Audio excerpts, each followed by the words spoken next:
Hi, and welcome to SofaRecordings today with a wonderful guest from the US with Irish, roots, I would say, yes. which is wonderful. Your music is wonderful. Having you here is wonderful. It's quite an honor. Thank you so much, Michael McDermott, for being here on Muxx TV today. It is my pleasure. Thank you. I must say, I've done quite a lot of interviews in my life, and this is one of the first times I've been very overwhelmed by the biography, not even knowing where to start, because there's just so much that you've been through, that you've experienced, that you incorporate into all of the albums that you've done. Where would you like to start? What was the first thing you comes to mind when you think, I want to say something about myself? Yeah, that's a great question. I don't, I wouldn't know where to begin because, I think people get caught up in their own narratives, and my life has been defined by mayhem, really, and incarceration and drugs and, so I don't live there anymore. So I don't know. I would say it's not even that, people say, oh, you're so evolved now. But I would say I'm devolving. I'm giving up preconceived ideas about who I am and the things that have gotten me into trouble, the sense of, entitlement. We live in in an era where it's very me generation. So basically, I'm trying to destroy all the myths about myself, really. And if you look for the beginning of your life, you had a wonderful life. You weren't an addict. You had a great childhood. I was an altar boy. Yeah. Everything was great. I had a great family, and so it was really because I got caught up in those myths. I thought, I got signed to Warner Brothers very early in my life, and it was Rolling Stone and New York Times and all that. And then I believed the myth, and that's when things really started to go sideways for me. So it took a long time, and I lived there in that sense of rejection, and it's all on a everyone's on a scale of that, trying to survive in a very kind of a narcissistic society, and so I was living there, and so it was hard to get out. But you have been sober for almost 5 years now, which is amazing. Congratulations. Thank you. And in that time, you've also done a lot of albums. It's not like the creativity has stopped because which is great because I think that does happen. Was that something that you were actually worried about when you were going through that? I was only worried about it because everybody said that. Oh, okay. What you going to write about?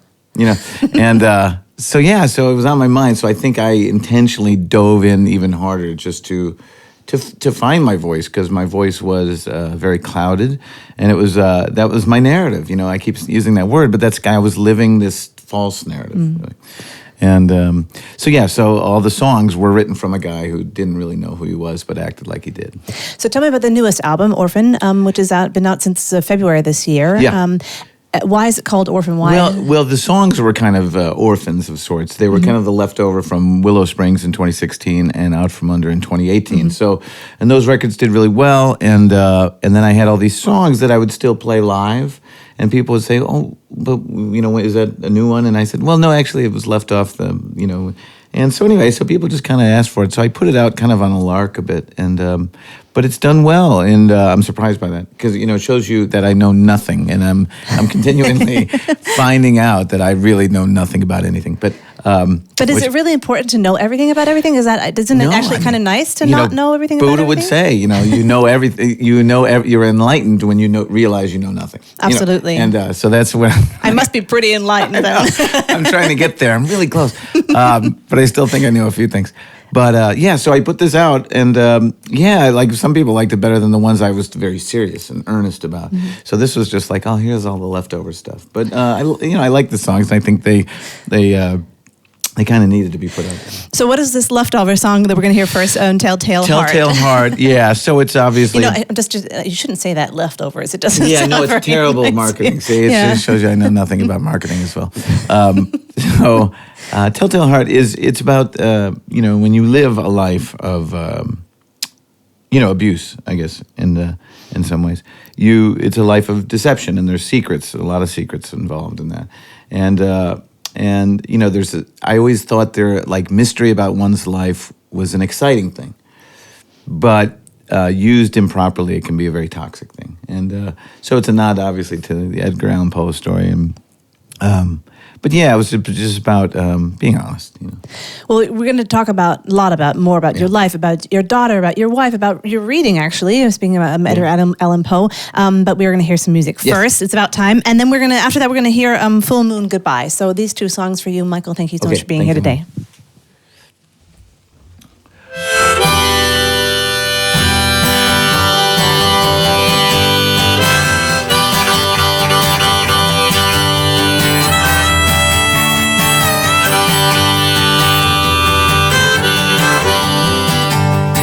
Hey now, mama, don't you worry your head. Let's make the most of this time in this world we live. I got a hunger in my soul, got a fuse that's lit. So let's go out tonight to see what we can get. We're sitting at the light, a long way from right to sad, to scared, to sky. These are the secrets of a telltale heart. These are the secrets of a telltale heart. Yeah, I feel a little like Mr. Dorian Gray.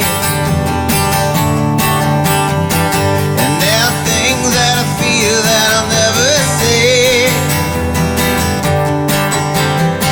'Cause man, it feels like it's all just slipping away. Misdeeds come with a pretty price to pay.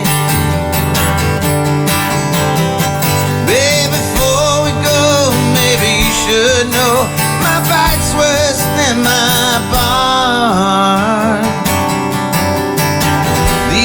Secrets of a telltale heart. These are the secrets of a telltale heart. It's like the weight of the world is upon us now. We haven't even come that far. Can we put it back together somehow in the backseat of this car?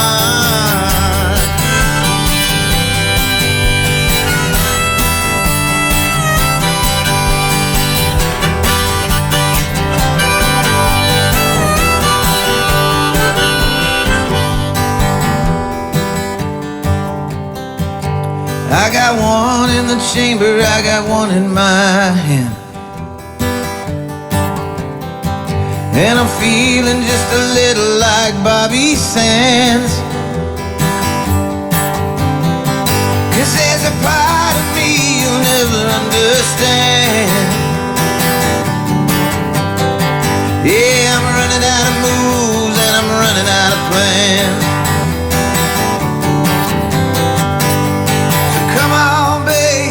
Tonight we'll slay those monsters in the dark, holding the secrets of this telltale heart. These are the secrets of a telltale heart. These are the secrets of a telltale heart. These are the secrets of a telltale heart.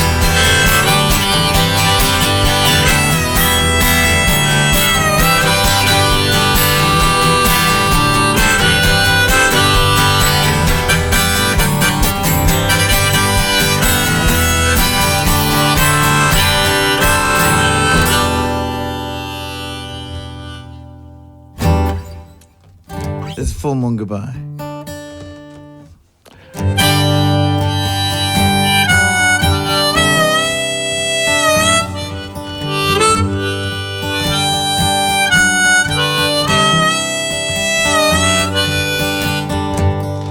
Yeah, I know this heart better than you, and I know its scars and what it's been through, and I know its heart is things that we do. And I'm sorry for those dreams that never came true. But there's something I feel like nobody knows, how the loneliness echoes like a murder crows. We stood face to face and we looked eye to eye in a pale light of mercy with you, in a full moon goodbye.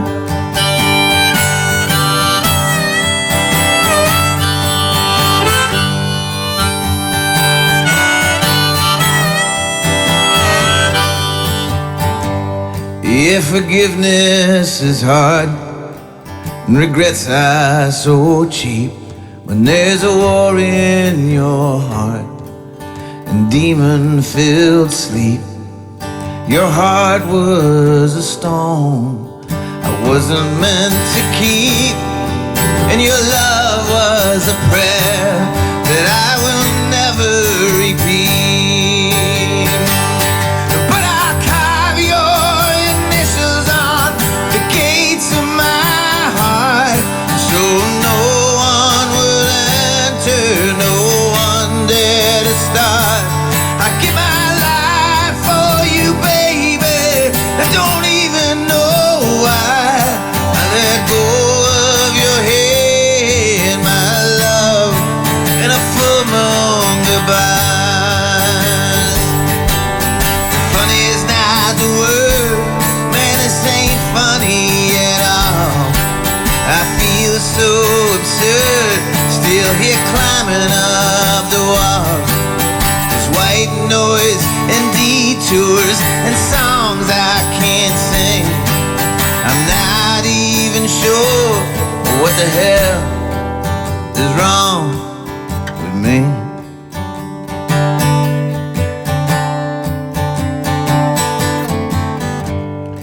Yeah, and I will confess that I was a mess. That night I spilled wine and blood on your dress. It hurts more than I would have guessed. But I want you to know that I still wish you the best. But there's something I feel like nobody knows, how the loneliness echoes like a murder crows.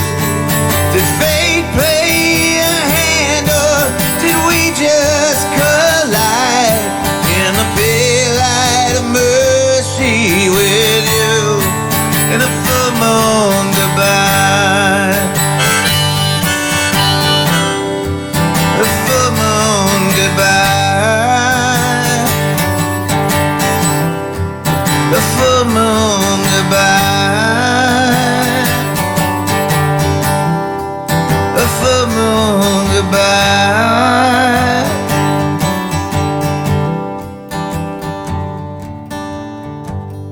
Yeah, I know this heart better than you.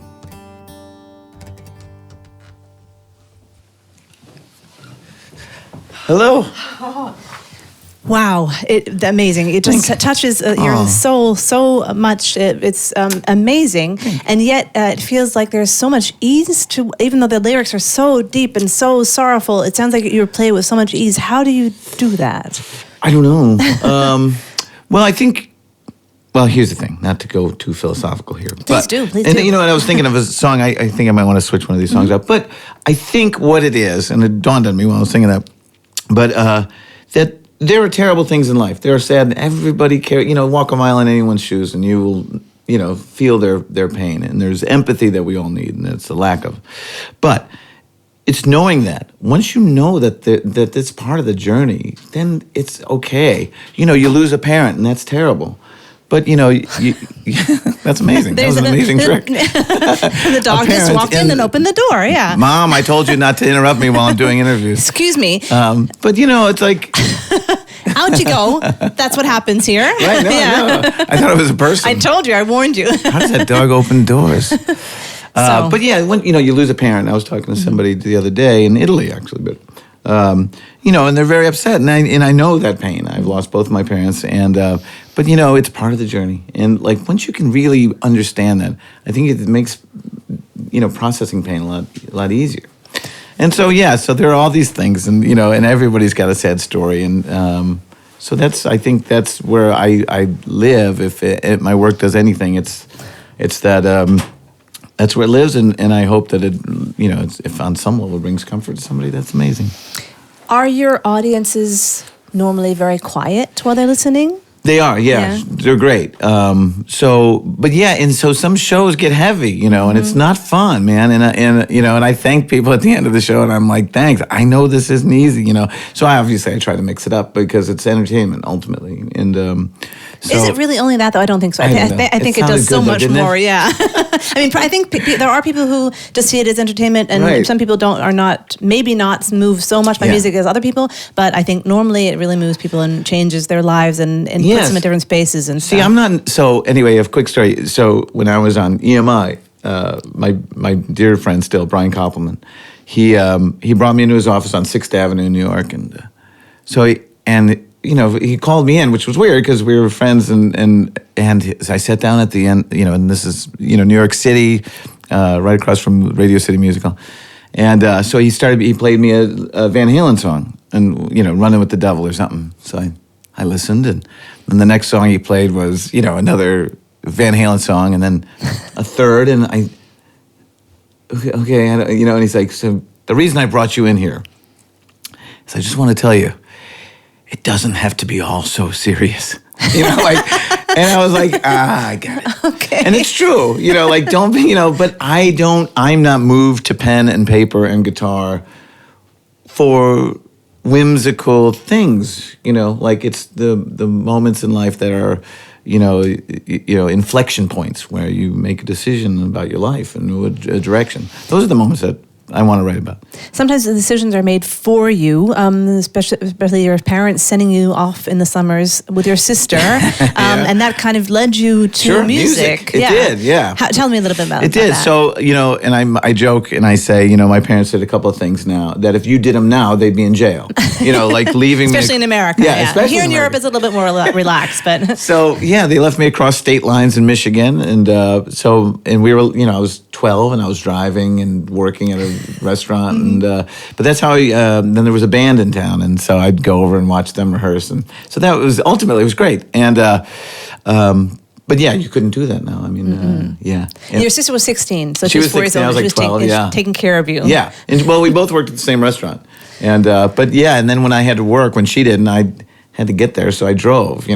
So my parents didn't know really what was going on. Well, they can't if they're so far. And there were no mobile phones and stuff. You just kind of didn't talk to them probably for a couple of weeks and stuff. No, I mean, they would check in, but if we weren't home, no voicemail even then. So. And the band asked you to play, and you said something like, I never thought, I always thought I was going to be the Keith Richards. I didn't think I was going to be the Mick Jagger of the band. But they wanted you to sing, right? They knew your talent. Well, so, I was playing guitar, and then I went back to Chicago, and then the singers would never show up for rehearsal, so I just had to, And it was very frustrating because I didn't want to be the singer. It's too much pressure. So you guitar players out there. So it's a different thing. And so when my wife plays and I get to play guitar and, sing a little background vocal, I love it because that's kind of really ultimately what I wanted to do. I could ask you 25,000 more questions, which I'm going to. You've done some great research. I was like, wait, how do you know about me? Just wait. No, I'm just kidding. We're going to talk about Out From Under, which is the album that came out in 2018. Right. We're going to hear some songs from now. But I'll let you play a little bit because I know people are sitting at home saying, we're going to play some more. So I'll be back and we'll talk about that in a second. Okay, let me, Okay, I'll do... you can change it around. I'm going to change it around, Go ahead. Okay, what are you going to play now then? I'm not sure. I'm going to do... No, I'm going to stick with... No, I'm going to switch them up. I'm going to do one Out From Under, and then I'll do one of these. So I'm going to do This World Will Break Your Heart. Okay. That's kind of what we were talking about. Perfect. Yeah. Okay, thank you. Okay. So my wife thinks this is a terribly depressing song. And I don't...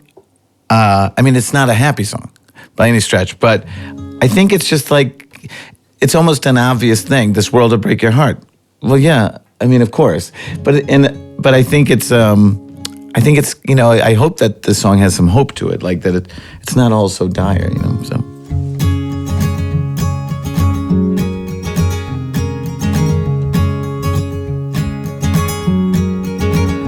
There's an old man at the counter, and he couldn't feed himself. No one seemed to make a move to offer any help. The waitress didn't notice, she went about her day. And then passed out at the bus stop, a bearded man did lay. No one got too close to check if he was okay. He had a tattoo of Semper Fi, and God bless the USA. And this world will break your heart. And this world will break your heart. And this world will break your heart in 1,000 different ways.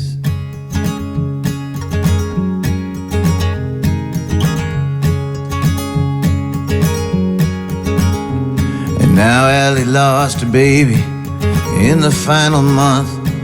The room was painted blue, they had a name picked for their son. The husband said they'd try again, he didn't know what else to say.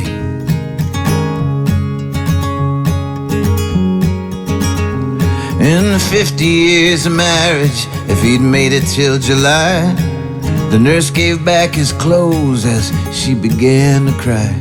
As she told the social worker, I got nowhere else to stay.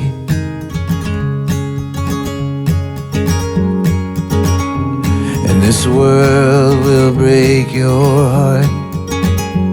And this world will break your heart. And this world will break your heart in 1,000 different ways. There's fire on the hillside and oil in the sea. People hurting everywhere as far as I can see.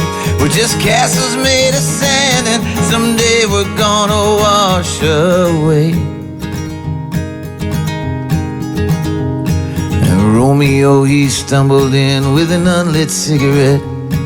He said he just got off the phone with Mr. Capulet, who warned, boy, best be careful, 'cause there will be hell to pay.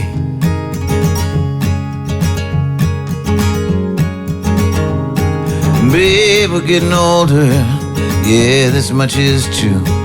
But each day is a gift that I get to spend with you. Babe, I'll always love you beyond my dying day. This world will break your heart.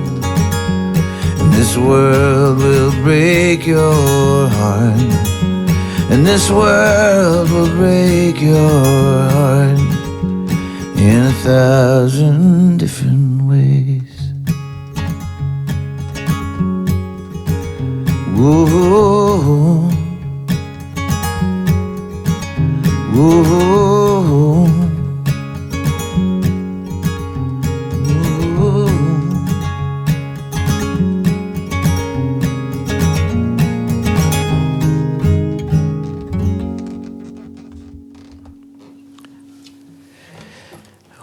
So it's not so bad. It's gonna be okay. Just gotta get Donald Trump out of office. All right, let's go. Speaking of Donald Trump,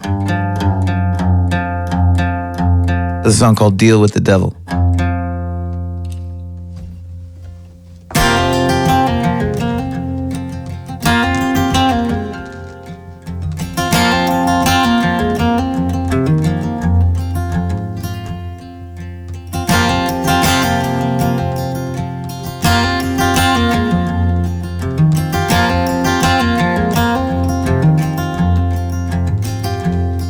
Made a deal with the devil the night before last. It was down in the heart, and the river rolling fast.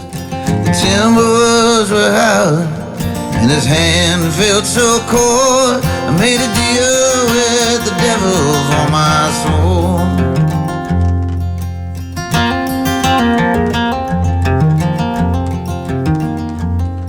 In a tavern in Wyoming is where I first saw Slim with his jailhouse tattoo and his gold tooth grin. 10 miles outside of Cheyenne is where I dug his hole. I made a deal with the devil for my soul.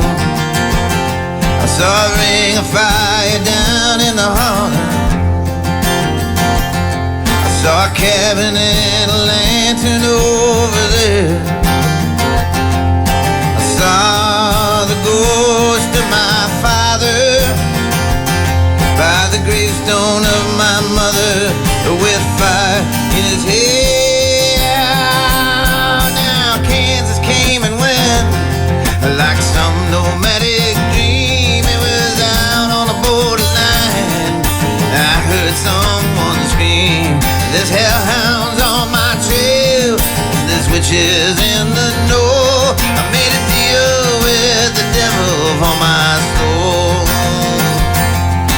Jesus, oh Jesus, Lord, what have I done? I have lived a life of sin, and it can't be undone. And maybe someday soon, like Judas, I'll be hanging from a rope. I made a deal with the devil for my soul.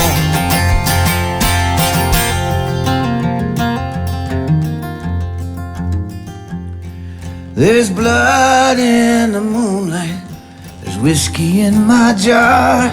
No matter how far you run, he always knows where you are. He's around every corner, he's at the end of every road.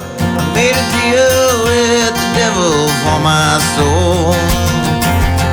Yeah, someday soon I'll have to pay. I know.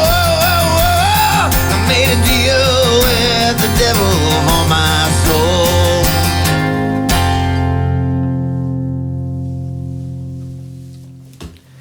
Hey, Em. Amazing, absolutely amazing. It was funny singing that song, looking at cookies and flowers. You don't see this at home. But No? instead of plates of cocaine, you mean at home, yeah. they give me plates of cookies now. Good cookies. They're good for you. They have little stars on them. They're really, really good. We could talk about politics now. I don't know if you really want to, but I saw on the car when I walked in, it said, McDermott, it said, but it's not for president, right? It just means 2020 for the what? new New album. album. New album, yeah. Okay. Even though that might be an option. I don't know, because you, with Irish roots and being from America, you could like run for office in both places. In They Parliament might need too, you. maybe, Yeah, exactly. Okay, we're not going to talk about politics. No, but we're going to talk about Out From Under, which is the album you did 2018, and you just sang The World Will Break Your Heart. Yeah. And that was a song that you wrote, or you decided to record after you'd actually finished the album, Yeah, right? yeah. And you had the bass player Lex Price come in and play it with you. Why was it important that he would do it with you? Well, he the last two records he did, he produced the Westies, and mixed and recorded and mixed, and then so on my solo records, he just mixed them and some production. But yeah, Lex is involved in everything I do. But it was it was done, and you work so hard and you finish it and you sequence and you master, and then just one morning I had this idea about this guy in a diner, and so I had that for a long time, and so finally it all came together. And I tried to write that song a few times. It was all terrible every time, and so then it just made sense to me one day in meditating actually, and. So then I was like, Lex, I hate to tell you this, but I think there's this. I think it's got to be on it. So anyway, that's what we did. But he was okay with it. Once he heard it, then he was like, yeah. Yeah, it is an amazing song. When you sing those kind of songs, I mean, most of your songs are deep like that. And you were just saying when you the first song you played that you were thinking about something else at the same time. Do you wander off with your thoughts? And is sometimes, it just, really? Yeah, so the songs are in your soul so deeply that you don't have to think about them anymore? Well, there's a song, that I'm going to do later called Shadow in the Window, which is about my father, that, it's a song that kind of kills everybody, because everybody's, and your dad, you were talking about him, and, they're all getting older, and there's a relationship, and, and our dads have my dad was the different generation dad, and where you didn't say you loved him, and it was very standoffish, and so anyway, the point being is that that song, people go, how can you sing that? And it's like, I'd cry about him if I didn't sing it, and it's weird. And so I did this songwriting cruise with like John Prine and John Hyatt and all these great, Brandy Carlisle. So, but we went on this cruise ship. It's an honor to be asked to do this. And so we went on.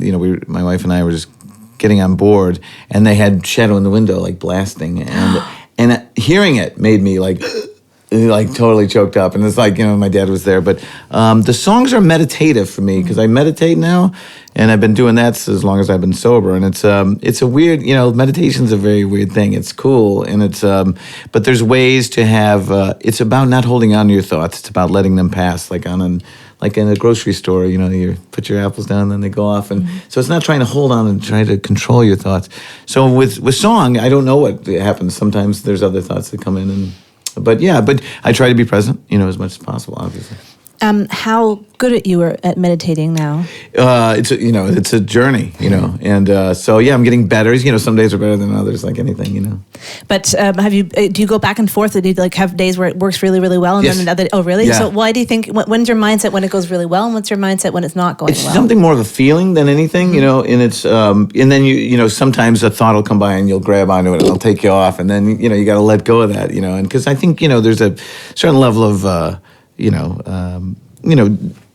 dopamine, anger is a very great dopamine. It's a hit, it's a spike, it's a drug, really, essentially. It's chemically what it does. And so when we get anger or even, whatever emotion, there's hits that you get, and some of those hits you want. And like any addict, you kind of grab onto it. So it's about letting those things go. So some days you walk away or you sit up and you feel energized and clear. And other days, my wife would say, how'd it go? I'm like, not good today.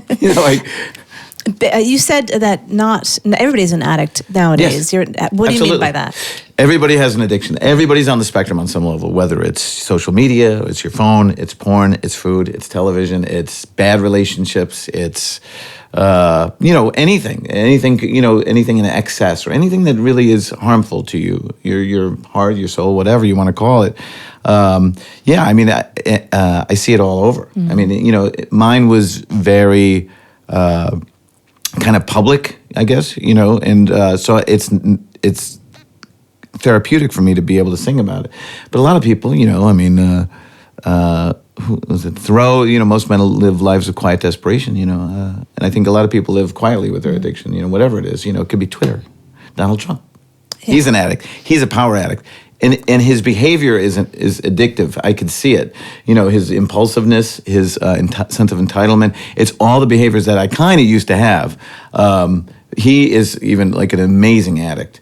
And I see it. And I see it with the way he speaks and his behavior. It's classic addiction. And very scary. Yeah, it's absolutely terrible. Yeah. I bet you get annoyed. All right, at least I would think it's really annoying having to talk about it all the time. Like every interview you do, I bet people want to talk about your addiction or how you live with it. Are you getting to the point where you're like, I want to move on? Some days you do. But I know it's. I think if anything, I hope it's helpful to people, and people that are on Facebook. Facebook is scientifically designed to make you feel worse about yourself because the more time you spend on it, the more time you feel shittier about yourself because you see everyone else's highlight reel. Wow, look at the cheeseburger they're having in Cabo San Lucas. I'm in my house in my underwear on the couch and I'm hungover. And it's like all it is just, and I do it and I start feeling, even friends of mine, I see them do great tours and stuff and I start getting jealousy and I got to walk away from this. But it's designed that way because jealousy is a dopamine hit. It's a spike. It feels good on some level, chemically. So it's, I think it's important to talk about it because I think addiction now is especially high, more so, especially with the phone. The phone and social media is really a dangerous thing. So put your phone down now. Yeah, walk away from the computer, hit pause, go get a beverage, walk out in the garden. Come on back with Emily and myself, and I'll sing you a song. Yeah, and then lean back. Don't surf at the same time. Right, so we're going to listen to Trains now, right? Train, yeah, whatever. Yeah. Well, you can pick something else because it's, up to you. Let's do, speaking of addiction, let's do Knock Down, because that's kind of really about the dark days in my life. And then Trains. And then we'll do Trains. Okay, so that's for you. Knock Down and Trains, lean back. We're going to be here a while, so don't worry. Just, put us on pause and then go do your thing and then come back. Clear your head. Good Have idea. a walk. Deep breaths. In through the nose, out through the mouth. All right. Are you back? You feel better, don't you? I'm glad. Here we go. Uh-oh.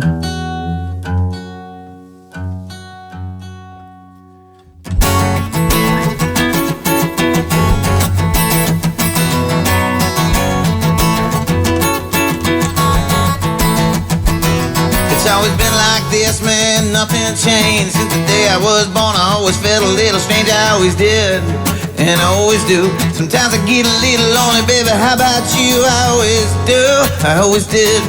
You better be careful when you're messing with the kid. It ain't no big thing, it's all the same to me. Sometimes a little leak of light is all you need. In these hard times, you gotta take a few. I ain't no glass jaw joker, baby, that is true. But you can see the stars better from the underground. I know a thing or two about being knocked down. Yeah, I know a thing or two about being knocked down. You see, I lived like a dog and I slept in the street. I had a home in the bushes with the rats at my feet. I've been so strung out in dirty hotel rooms, had girls on the pipe all afternoon. I've been ridden like a horse all night and day, been turned out and burned out and led astray. But that's the way it is, I'm telling you straight. I got a pocket full of rocket and I'm looking for a heartache. I'm a Skid Row savior, spike for a crown. I know a thing or two about being knocked down. A thing or two about being knocked down. I said I know a thing or two about being knocked down. Yeah, I know a thing or two about being knocked down. I said I know a thing or two about being knocked down.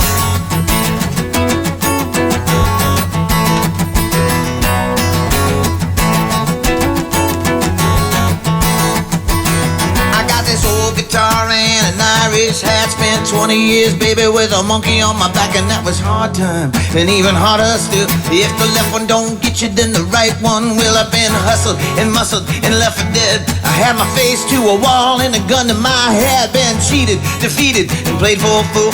Everything I ever needed always came from you. I think it's time we ordered another round. I know a thing or two about being knocked down. Thing or two about being knocked down.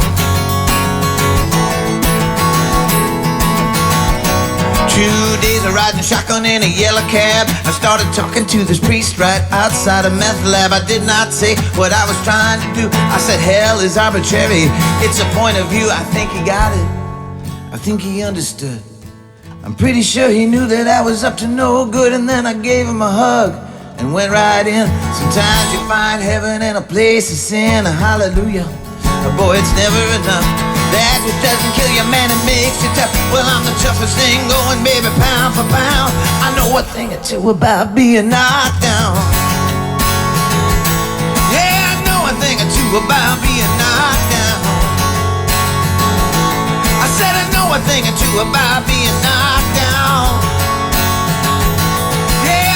Thing or two about being knocked. Well, I could hear the voices calling from the corner, men, telling me to stay down, and we had reached the end. I thought, fuck that, nobody's calling this fight.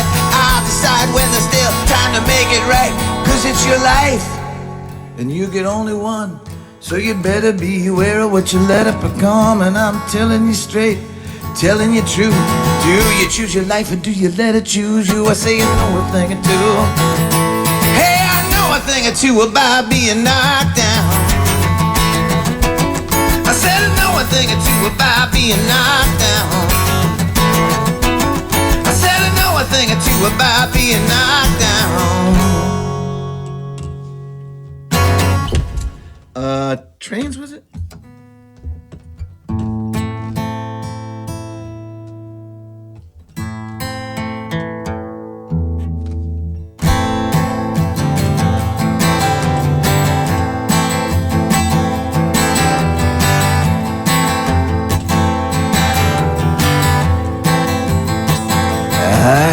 these dreams about trains.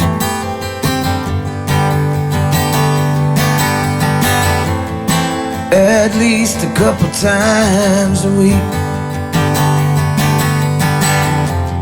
I wake startled and breathless. I can't form the words to speak. It takes me a second to recover,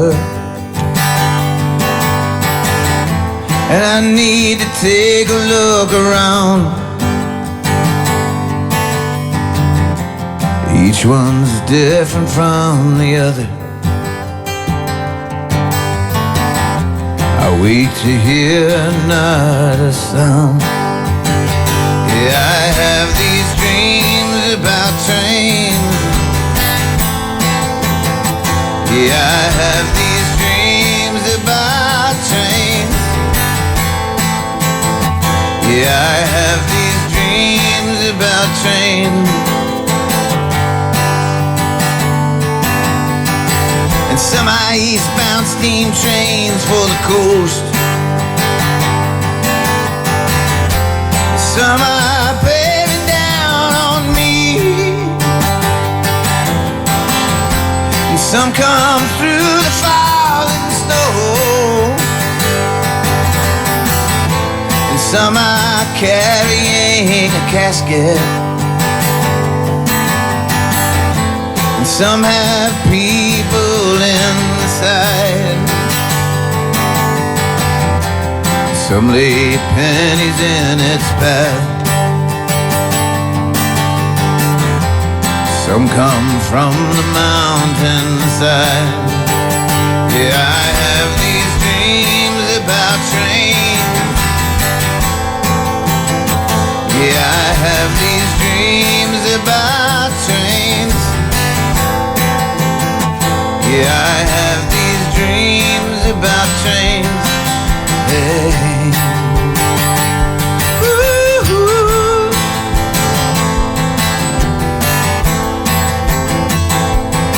Yeah, last call all aboard. Come along now, all ye goes, and knocking doctors before me are in a bar giving us toast, 'cause we have miles to go before we sleep, and there are bridges we need to cross. The woods are lovely, dark and deep.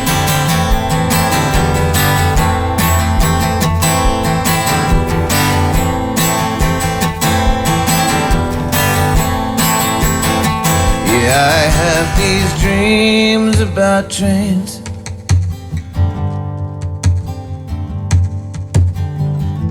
And some are to reunite lovers. And when I see a black plume of smoke, I know to say in the arms of one another. And some will salute as it's passing by. And I can feel the engines running high. I have these dreams about trains, and I don't think they're ever gonna stop. Yeah, I have these dreams about trains. Yeah, I have these dreams about trains. Yeah, I have these dreams about trains. Hey, I have these dreams about trains. Hey, I have these dreams about trains. Hey. Ooh.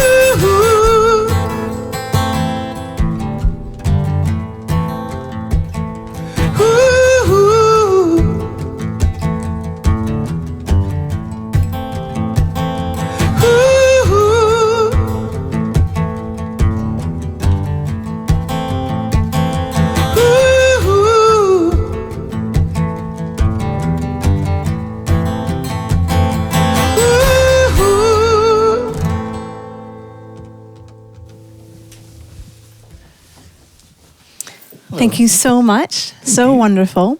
I did at the beginning say that we'd talk about a little bit more about your wife. Okay. And you wrote about her, hard to imagine, I shudder to think what I might have been without you, which I think is the most amazing, wonderful line.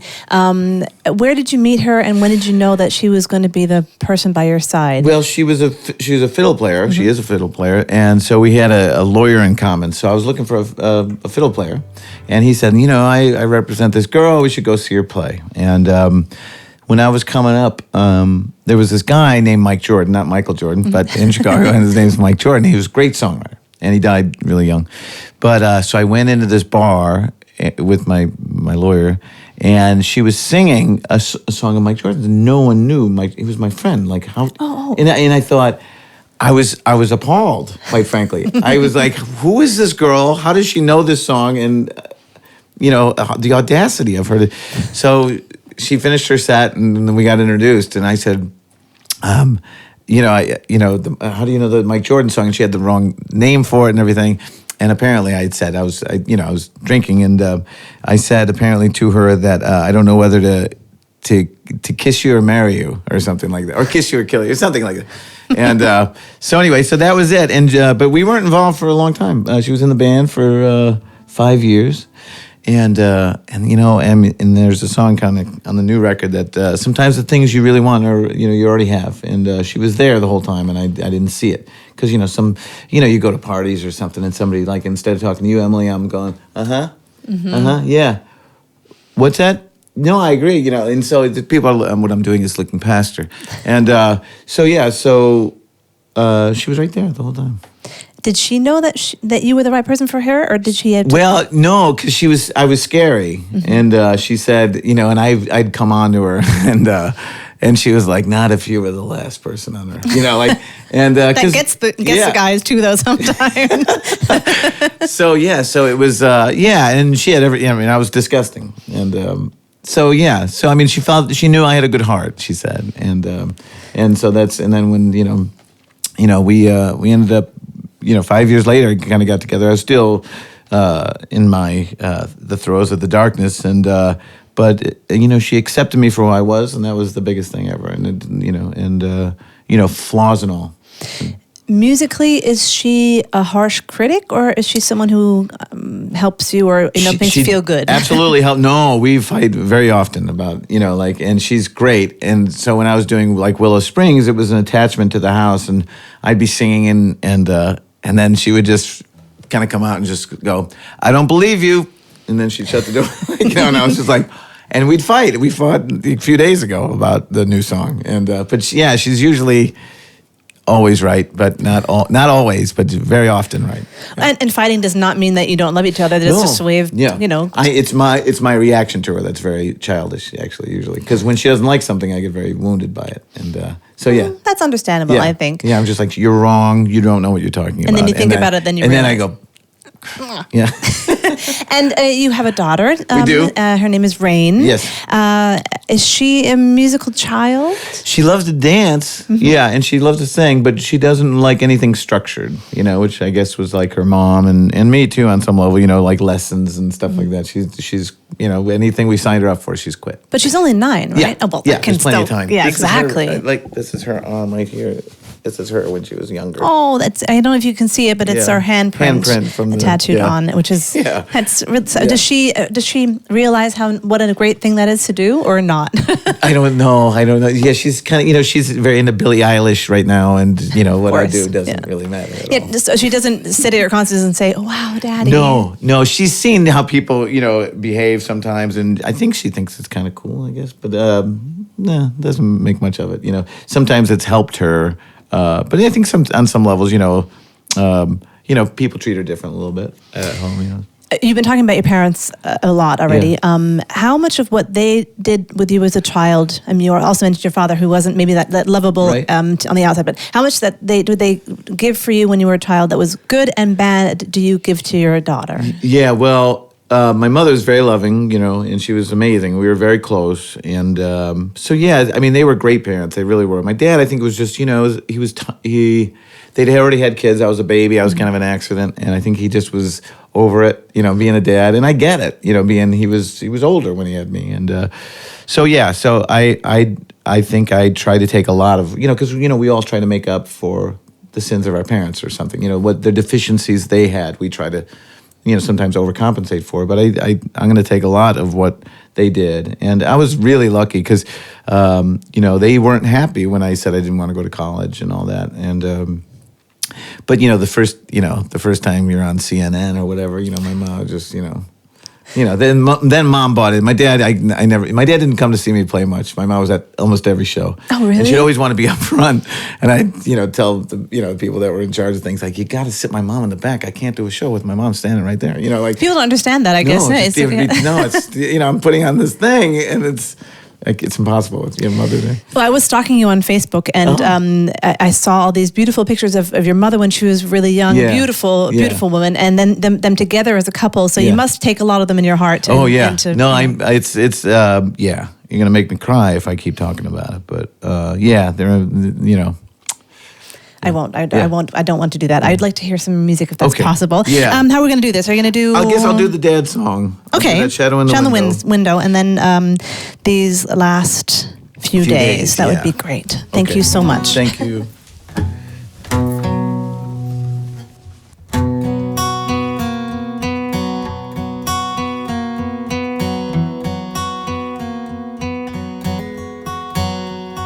So I took a drive over to his house, though I knew he wasn't there. And he was always standing looking out that window, or sitting in his easy chair. He was always a bit of a mystery. He always seemed so far away. Even when he was standing next to me, we never had that much to say. He would always hear me coming or going from a million miles away, and I'd see his silhouette in the window every time I pulled out of the driveway. Now there's a shadow in the window that's missing. There's a shadow in the window that's gone. I only want to tell you I love you, and I'm doing my best to be strong and hold on.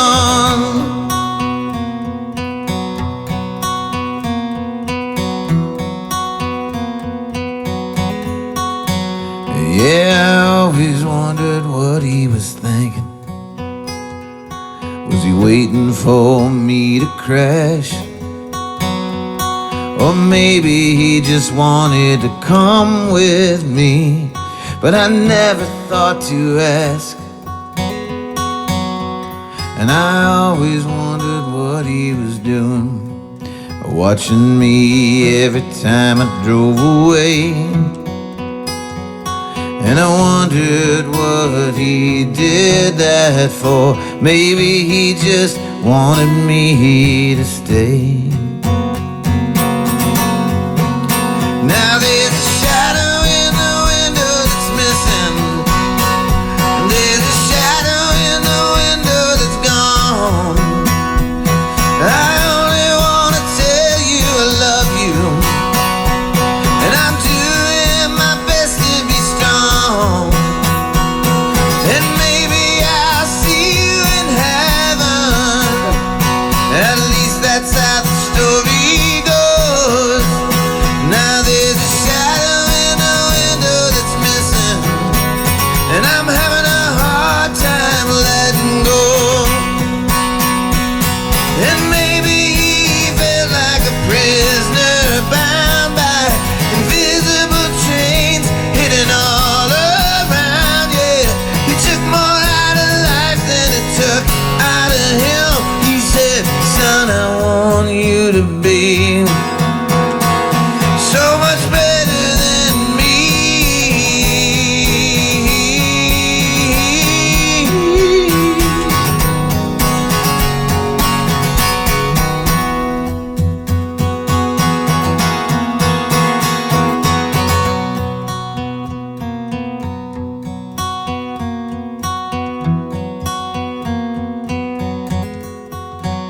Yeah, he told so many stories.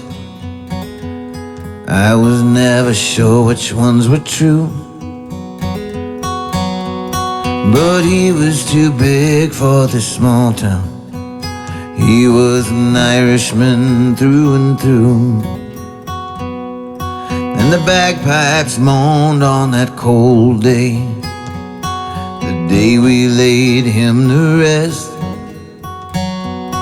But all I can say as I drive away, that I'm sorry it came to that.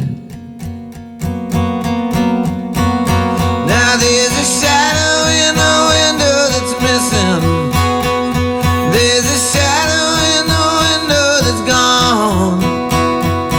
I only want to tell you I love you, and I'm sorry that things went so wrong. And maybe I'll see you in heaven. At least that's how the story goes. Now there's a shadow in the window that's missing, and I'm having a hard time letting go.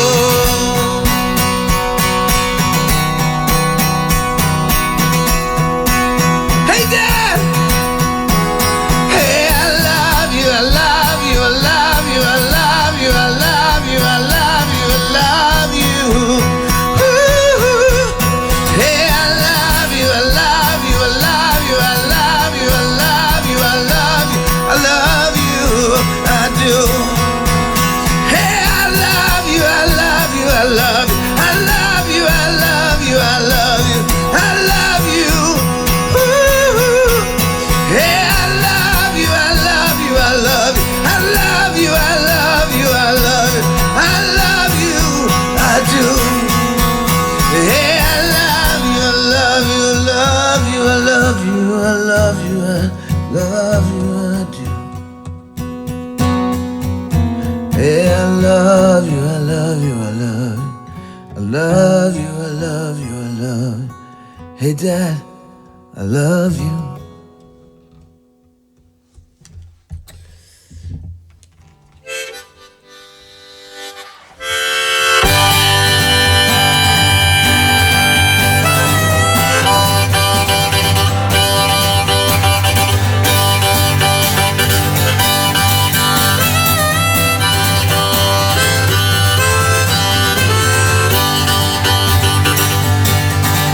Now take a look around, it's like the whole goddamn town's about to blow.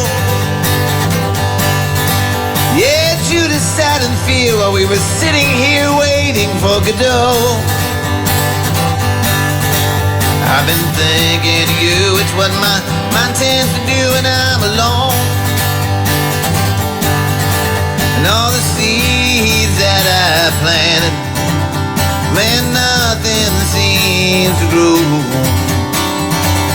Oh no. Now I couldn't resist, so I assist a fist if I could lend a hand.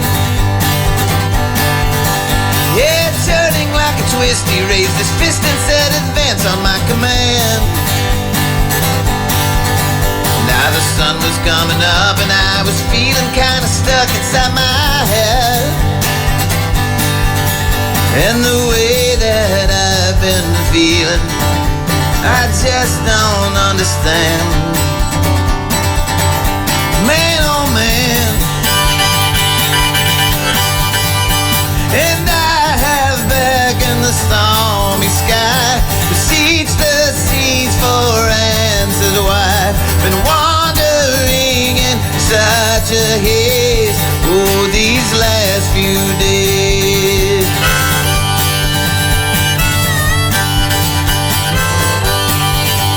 I was riding by the wasteland on a hot, hollow urban night. Yeah, I found a treasure map into the Cumberland Gap tonight, alright. Maybe I'm stuck in a rut, and maybe I should just shut up and lasso the moon.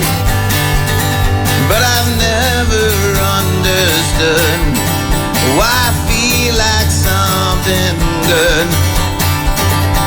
is coming soon. Hey, I'm so tired and battered too, and everything is falling through. It feels I'm drowning in endless waves. Oh, these last few days.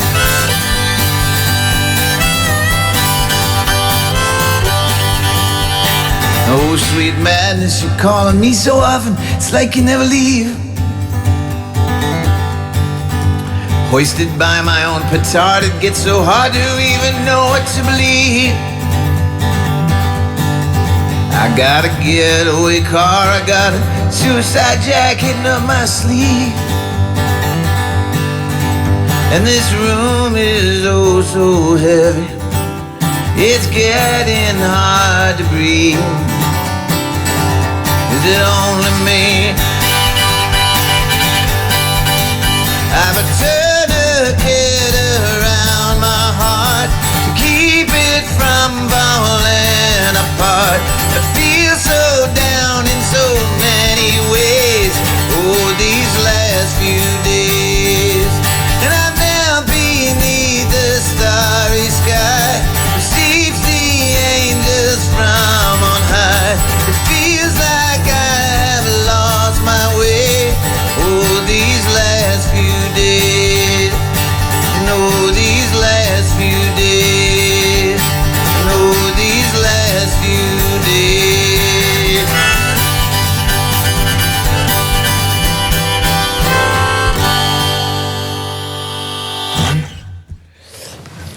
Come on back. Man, it's an emotional roller coaster listening to your songs in a good way, Yes, way. of course. But thank you so much. Waiting for Godot, you just had said that in your Yes, your yeah. lyrics. And I read that you like to read a lot, Fitzgerald and Blake and a lot of other people. And when you went to the Carl Sandburg High School, what was the first book that you read that really inspired you, where you didn't think I have to read it for school? Well, see, it was late. It was senior year. It was, I was almost done with it, and I had this teacher that became very influential on me. And basically, just kind of, it wasn't anything in particular, but I think I'm not sure if Waiting for Godot, like No Exit, was from that class or not. But yeah, he just kind of taught. It was outside of Chicago, so you were close enough to know there was something going on, but you were kind of out in the sticks enough to know that there wasn't a lot of opportunity out here. And he kind of just taught us to see, and it really gave me. The idea to, the freedom to dream, really.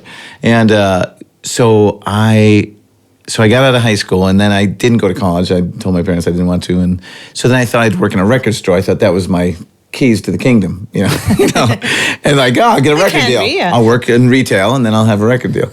And then so I went back to, I graduated in June, I guess. And then so I went in September, I had all these songs. I went back to Mr. Sackett, is his name.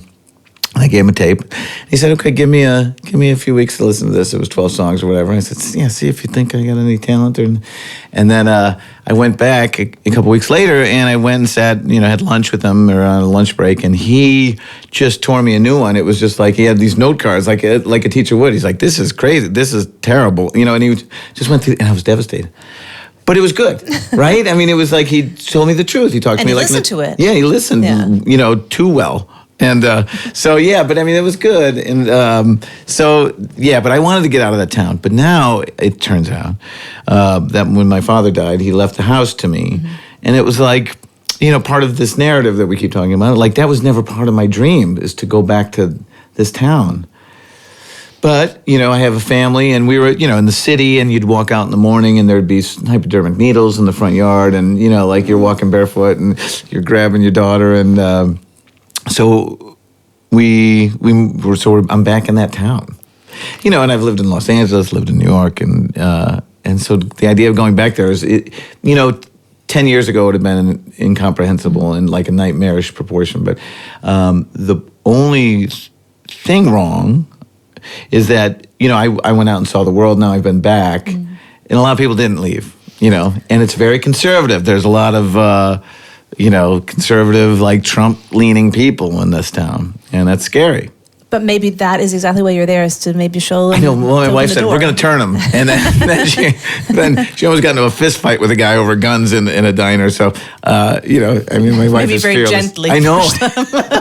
Right. This might be a too personal question. Let me know if it is. But when you were sober, do you remember what you read when you were reading books? Or yes, yeah, I mean somewhat. I mean that we talked about the book the Clown, and that was the reason it's my favorite book is because it's about a clown back in I think it's just after the war, and he. He was very popular at first, and then as he sees his career fading away, and he was drinking, and he goes around Germany, and he's from a town that's just near here, and from Bonn. Bonn, yes. yeah. And so I was like, I got very excited when I heard Bonn.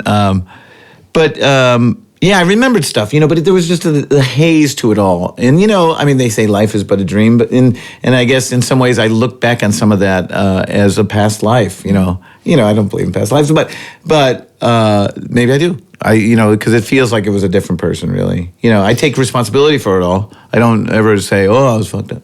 I take responsibility for it, and I own ownership of it, and the agency. I take my own agency. But yeah, so I do remember stuff. I wish I'd remember more clearly, Someone who does remember your lyrics very clearly is Stephen King. He's a big fan of yours. Yes. He actually used some of your lyrics in his books, Imaginable, I think. And no, it's he used the lyrics in Insomnia. Exactly, and in Rose Matter. Yeah. I can't read my own writing, and I haven't read all his books. I'm very sorry, Stephen King. Have you read all his books? No. Okay. Yeah. I mean, they're huge books. So the story. So when he first, I was at my sister's house, and I was playing basketball, and my sister leaned out the window and she yelled my name, and she said, "You have a phone call." And I take my basketball very seriously, so I was like, "I'm in the middle of a game," and she's like, "What? It's Stephen King?" And I was like, and then the only thing I could think of was the writer. I was like, "The writer?" And she's like, I was like, so I went in just bewildered, like, what is? And I was like, "Hello?" And he, so I was like, how did he get my number? So he had found, like, you probably had the CIA do it. But so he called my mom, and my mom said, he's playing basketball. And so my mom got a kick out every time she would talk to him. But so he, unbeknownst to me, he had used these lyrics, and he's a great guy. He was a brilliant guy. Never stops working. Still write to this day, 6 hours a day. Writes. It's crazy. And it's great to have someone like that kind of promote you. Yes. I think his association with me is. I think it'll probably be on my tombstone at this point. I think you were talking about basketball because are you a Lakers fan? I'm not. Well, then why did you play for them or sing for them? I sang. Well, it was a good opportunity. Kobe and Shaq, and and Phil. So I'm a huge basketball fan, but I do some anthems. I do the Cubs and the White Sox and Green Bay Packers. And this is for all the Europeans who. We're talking about baseball, football, not soccer, football, and basketball. I did hockey, and we're not talking about little leagues. These are like arenas, the big teams. You were singing for them. The Packers. It was 60,000 or something. That and it's just it's a very short song, and everybody knows every lyric. So if you mess it up, it's a very but it goes by literally so fast you don't even have. It's over before it began, really. And then you walk off and go, well, was it okay? I'm sure it was, otherwise you wouldn't be booked for all the other ones as well. You're going to play Boys Now, which is a song that you play together with the Westies, and you founded the band in 2013, right? Yes. Who are these people? So it was Lex Price is the main guy. Will Kimbrough, who's very well known.Ey're all Nashville guys. My wife Heather, Ian Fitchuk, who just won a Grammy with Casey Chambers, and that's it. So it was basically just my songs but we just kind of wanted to present it as in a different way, more of a crime drama, And this is Boys. What is it about? Bars. Bars. Yeah. Sorry. See, I can't read your writing. I'm so sorry that I didn't Bars, know. So it's about friendship, really. This is not one of the crime songs, but and it's about when I was kind of getting sober, I guess. I had to stop writing about drinking and drugs and all that. And so I thought I'd kind of do a swan song of a final farewell, like classic drinking song. So I started, thinking about kind of the history of it, and obviously there's too many stories to tell, but so I just kind of took a couple of vignettes of scenes and over the 30 years of abuse, and then but I wanted to. The refrain is you need the darkness to see the light. You'd never And back to that journey thing about, you lose somebody, but that's part of the journey. You can't have the ups without the down, the left without the right, the good without the bad. So... What is it you said, because I love this, what you are as sick as your secrets. Yeah, that's amazing. That's good. Yeah. I like that. Yeah. So I'll leave you with bars, which you can also call boys if you want. And then you're going to be playing Getaway Car. Or I might go do Butterfly, I'm not sure. But we'll do bars and then either Butterfly if it's a slow song, Getaway Car if it's a fast one. We'll see. Okay. Okay.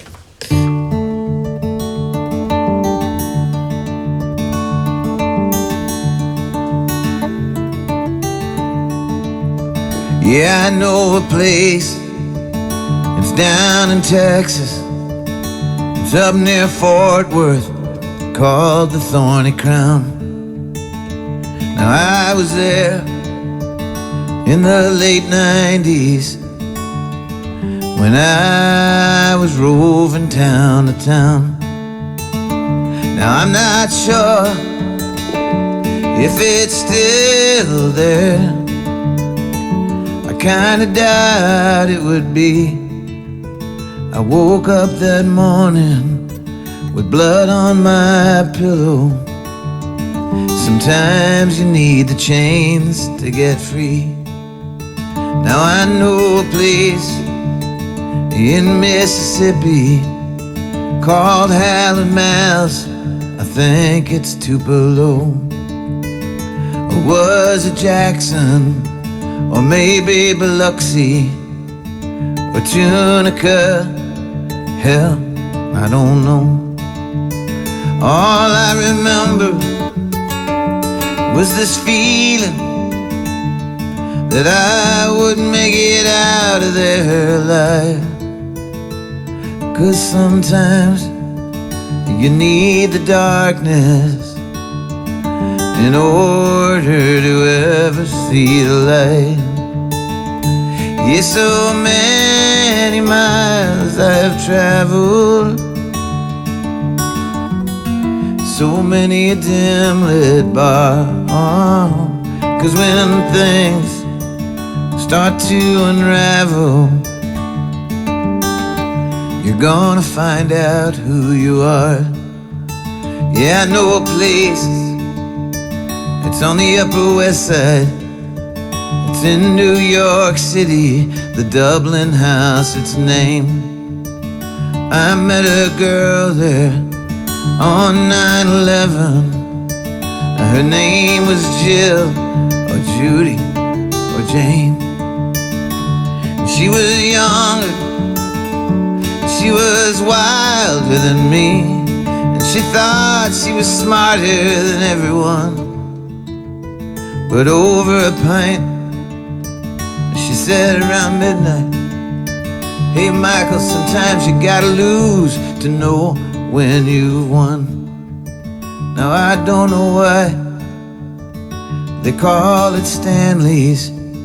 It's in Chicago, and Donnie was the man. When I was struggling and I had no money, Donnie Cruz lended me his hand. So 10 years later, I'm still working, providing for my daughter and my wife. 'Cause sometimes you need the darkness in order to ever see the light. Yes, so many miles I have traveled, so many a dim-lit bar. 'Cause when things start to unravel, you're gonna find out who your friends really are. Yes, sometimes you gotta feed the darkness. Yes, sometimes you'd better heed the darkness. Yes, sometimes you're gonna need the darkness in order to ever see the light.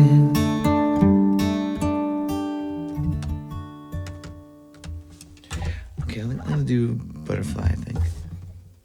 A song called Butterfly.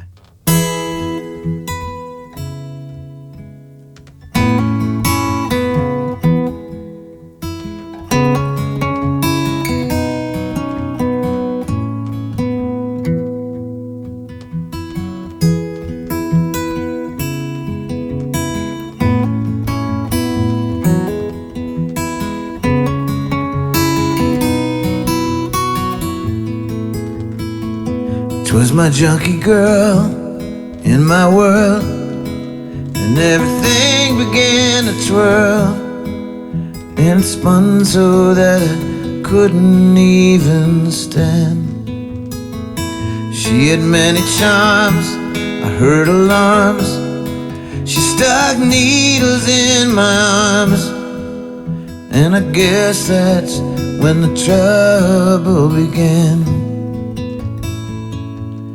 Days and nights, city lights, empty bags and broken pipes, and slowly things got completely out of hand.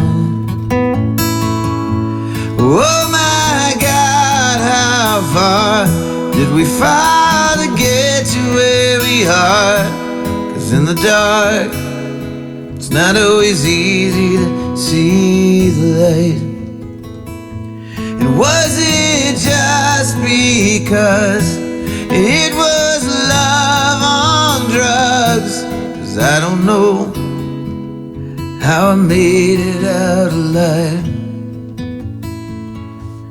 Stolen cars, divey bars, there were wolves and there were scars, and there were guns and sex and punches to my head. The sun would rise with your alibis. You look around with scornful eyes, and how the time flies when you're high and horrified. And some would call it grace. I think it's just a waste of mind, a waste of heart, and a waste of time. And I laughed when she said, Michael, we should both be dead. 'Cause baby, you know, no one makes it out alive. So honey, will you take me home? I've nowhere to go, and I'm sorry this all began. So honey, will you take me home? It's an endless road, and I'm a butterfly in your hand.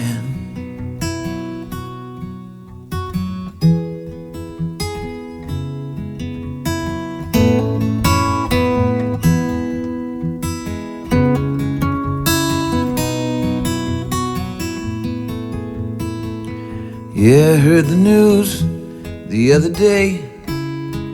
I wish I had the faith to pray, but maybe she finally doesn't hurt. And here's the thing about hope, it's such a delicate rope, and if you pull too hard, you wind up in the dirt. It's only one life to live. You can't take what you can't give. There but for the grace of God go I, and I can't believe it's true that I'm even here with you. 'Cause I don't know how I made it out alive. Yeah, I don't know how I made it out alive. Yeah, I don't know how I made it out.